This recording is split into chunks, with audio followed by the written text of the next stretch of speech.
অঙ্গনারী কেন্দ্র হলো গ্রামীণ এলাকার শিশুদের জন্য একটি সরকারি শিশু বিকাশ কেন্দ্র। এখানে শিশুদের জন্য বিভিন্ন ধরনের পরিষেবা প্রদান করা হয়, যেমন সম্পূরক পুষ্টি, প্রাক বিদ্যালয় শিক্ষা, স্বাস্থ্য পুষ্টি শিক্ষা, টিকাদান, স্বাস্থ্য পরীক্ষা এবং রেফারেল পরিষেবা। এই কেন্দ্রগুলি মূলত integrated child development services ICDS প্রকল্পের অধীনে পরিচালিত হয়। তাই গোঘাট 1 নম্বর ব্লকের প্রস্তাবিত RIDF 2023-24 ফান্ড থেকে যে 20টি অঙ্গনারী কেন্দ্র পুনরায় নতুন করে করার প্রস্তাব হয়েছে, তার মধ্যে আজ গোঘাট 1 নম্বর ব্লকের শাওড়া ও বালি গ্রাম পঞ্চায়েতের অধীনস্থ 3টি অঙ্গনারী কেন্দ্রের নতুন বিল্ডিং উদ্বোধন হয়। এই উদ্বোধন অনুষ্ঠানে উপস্থিত ছিলেন গোঘাট 1 নম্বর পঞ্চায়েত সমিতির সভাপতি বিজয় রায়, 1 নম্বর ব্লক তৃণমূল কংগ্রেসের সভাপতি সঞ্জিত পাখিরা সহ ব্লকের একাধিক তৃণমূল নেতৃত্ব। এদিন গোঘাট 1 নম্বর পঞ্চায়েত সমিতির সভাপতি বিজয় রায় সদ্য নির্মিত অঙ্গনারী কেন্দ্রের চাবি তুলে দেন ওই কেন্দ্রের কর্মীদের হাতে।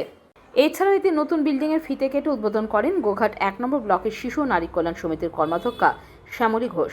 এ বিষয়ে বিস্তারিতভাবে কি জানাচ্ছেন গোঘাট 1 নম্বর পঞ্চায়েত সমিতির সভাপতি, দেখুন বিস্তারিত। এই ধরনের খবর পেতে আমাদের চ্যানেলটিকে অবশ্যই সাবস্ক্রাইব, ফলো, শেয়ার ও লাইক করবেন এবং নিচের মতামত দিতে কমেন্ট বক্সে কমেন্ট করবেন। দেখুন, আপনারা জানেন বাংলার মানবিক মুখ্যমন্ত্রী ওনার নিজস্ব চিন্তাভাবনাতে আমরা গোঘাট 1 নম্বর ব্লকের 7টা গ্রাম পঞ্চায়েত 2023-24-এর যে RIDF ফান্ড, সেই ফান্ড থেকে আমরা 20খানা ICDS সেন্টার নতুন করে আমরা করেছি।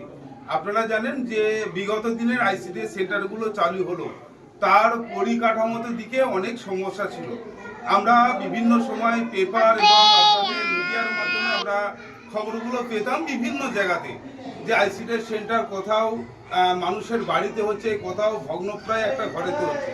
সেখান থেকে বাংলার মুখ্যমন্ত্রীর চিন্তাভাবনা যে ICDS সহ স্কুল বিল্ডিং আমরা নতুন করে তৈরি করব। আমরা আগে তো এই কাজ করেছি, বর্তমানে গোঘাট 1 নম্বর ব্লকেতে আমরা 20খানা ICDS সেন্টার নতুন করে আমরা তৈরি করেছি, যার আমরা আজকে 3টে ICDS সেন্টার শুভ উদ্বোধন করলাম। আমাদের শাওড়া অঞ্চলে বর্মা গ্রামে এবং বালি অঞ্চল রাধা বল্লভপুর গ্রাম এবং কৃষ্ণ বল্লভপুর গ্রামেতে এই ICDSগুলো আমরা শুভ উদ্বোধন করলাম এবং পরবর্তীতে আমাদের ধাপে ধাপে 20খানা ICDS বিল্ডিংই আমরা উদ্বোধন করব এবং দিদিমণিদের হাতে এই বিল্ডিংয়ের চাবিকাঠি তুলে দেবো। এবং আবার আমরা এই 2025-26-এর যে RIDF ফান্ড, সেই ফান্ড থেকে আবারও আমরা 16খানা ICDS সেন্টার নতুন করে করার জেলা থেকে আমরা অনুমতি পেয়েছি, যার টেন্ডার প্রসেসিং ইতিমধ্যেই শুরু হয়ে গেছে। সেগুলোও আমরা ভিত্তিপ্রস্তর স্থাপনে উপস্থিত থাকবো।